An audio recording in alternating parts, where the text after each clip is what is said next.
Howdy folks, BelGeode here, and a number of you have had questions about how to start up the brand new Nimbus Simulations UH-1 Huey. So I'm going to go through a full cold and dark startup procedure for you here, just so you can get an idea of what needs to be done. You will notice that I'm doing this in VR. However, I'm not doing it the typical way that I do VR, where you only see the center of the screen. I'm actually doing it full screen so that you can see the various pop-ups that Nimbus Simulations has. So from top to bottom, what you should be seeing on the left side should be the maintenance pop-up, the weight and balance pop-up, and the doors and accessories. You can adjust everything how you would like.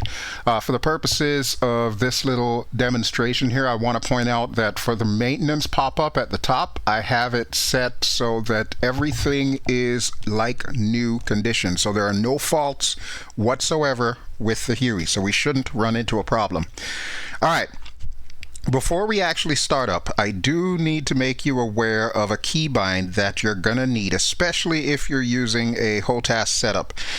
Right here is the little click spot for the actual starter for the Huey. And if you know anything about the Huey, you know you've got to hold it down till the gas producer reaches about 40% right there.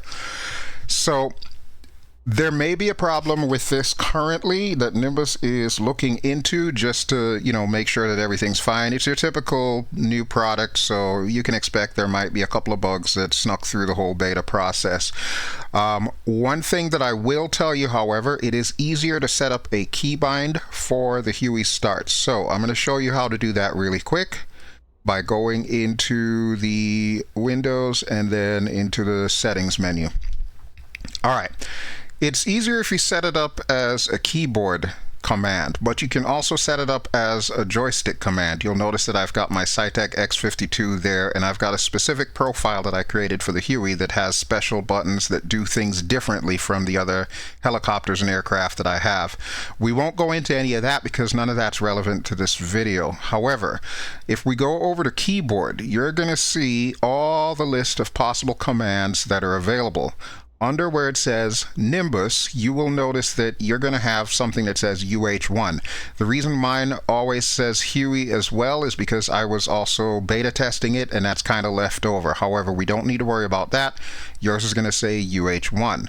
So you click it open, and you'll see command. You click that open, and you're going to go down to where it says Start Up Command.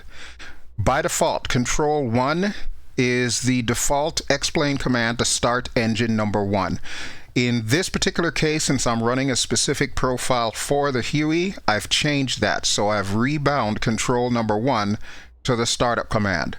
We will need that. It will not start up if you use just the regular old control 1 that's by default in explain. It's not going to work. You have to use the startup command. All right, that's all we need to worry ourselves with right now. Everything else we can always set up at a later time, like left gun, right gun, and all of that good jazz, but we won't worry about any of that. We're actually going to do the startup now. So, we're back in the Huey, and apologies in advance for my squeaky chair. I need to put some WD-40 on it, but let's continue on. Let me go ahead and take the rotor brake off. By default, the rotor brake is always off. And occasionally you might have the blade spinning if you've got wind and so on and so forth. I have it set up right now where there's zero weather, so that shouldn't be an issue. Okay, we can do stuff like the lights, but I'm going to forego all of that right now. The important things for the Huey startup that we need to have this on AC phase, which it is by default. This needs to be on essential bus, which it is by default. Generator needs to be in the on position and guarded, which is also by default. And then, of course, the battery switch needs to be turned on. So you can see now we've got the master caution, we've got the RPM limit, and we've also got our caution and warning lights right there. Okay, moving on. We need to get our hydraulic controls up, and some of these switches are a little sticky, but that's okay. I'm sure that Nimbus will fix that momentarily. Our force trim we need to have up. Chip detector is always in both, so there's no need to touch that one. Fuel we need to have on, and again, this is one of those switches that's a little tricky to operate, but there we go, we have it on. All right, as far as the throttle, Now you do need to make sure you have a separate throttle from your collective. If you have it set up as a collective, it's just not going to work. Typically, when you're starting a Huey, you open the throttle to full and then pull it back to idle. Right there, everything's ready to start. So if you remember that switch or that button that I told you about, the Control 1 for the startup, I have that bound to my Cytec X52. And when I hold down the button, we are going to watch the gas producer go up. So hold it down for about roughly 40 seconds or so. Here we go.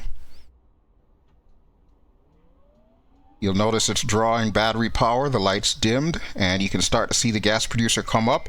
Between about 10 and 20, the rotor should start spinning. So we'll just check for that. There we go. And we're going to keep holding this switch down. So you can see we're at 3. And now we are at 4. So now we can let it go. And the Huey is considered started up. However, our RPM is still low for obvious reasons. We haven't pulled the throttle up just yet. Before we can do that, we want to make sure our inverters are on. So it should be in a down position, like right there. And at this point in time, you can probably set up like your radios and all of that stuff, but I am not going to do that for the purposes of this. I'm just going to show you how to start it up. It's up to you to define what your startup procedure is going to be, or you can use the nifty checklist that's also included with this. Bear in mind, I'm in VR. I cannot see the checklist or any of the pop-up windows that you're currently seeing on the left. All right, let's go ahead and get our throttle up, and we're going to watch the RPM here rise. You want to do this very slowly.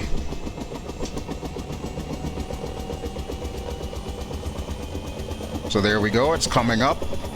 I have mine on a slider on the Cytec X52. You just heard the low RPM warning indicating that we are almost at flight idle. So right now we're at flight idle.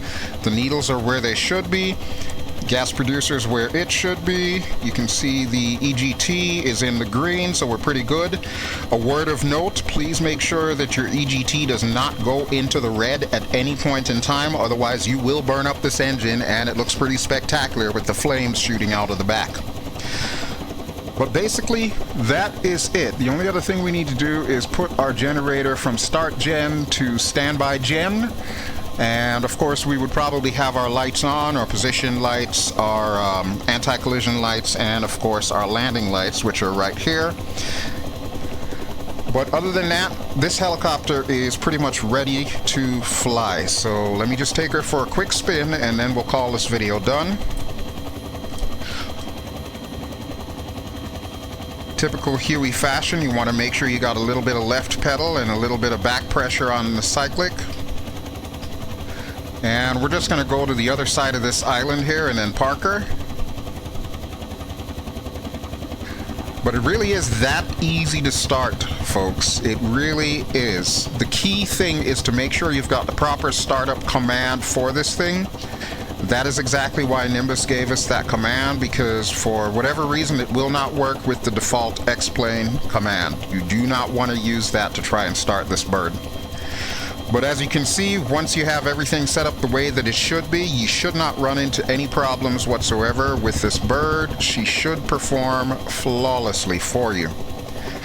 Alright, so we're going to bring her down over here on this runway.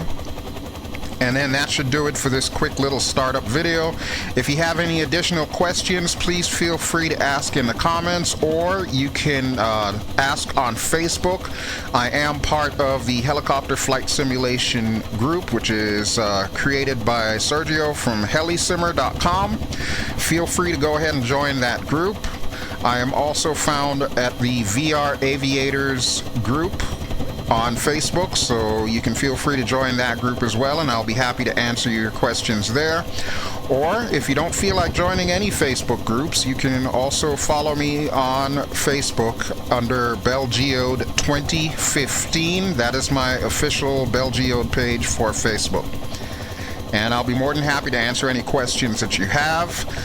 Whenever there are any updates coming from Nimbus simulations or any fixes, I will also make you aware of that. Okay. Sorry for the landing, but like I said, I wanted to get this video over and done with quickly. Hopefully this was helpful to you, and thank you as always for watching. If it was a help to you, please feel free to give this a like. Don't forget to share so that others might learn. And this is BelGeode signing out. I will talk to you all really soon. Ciao!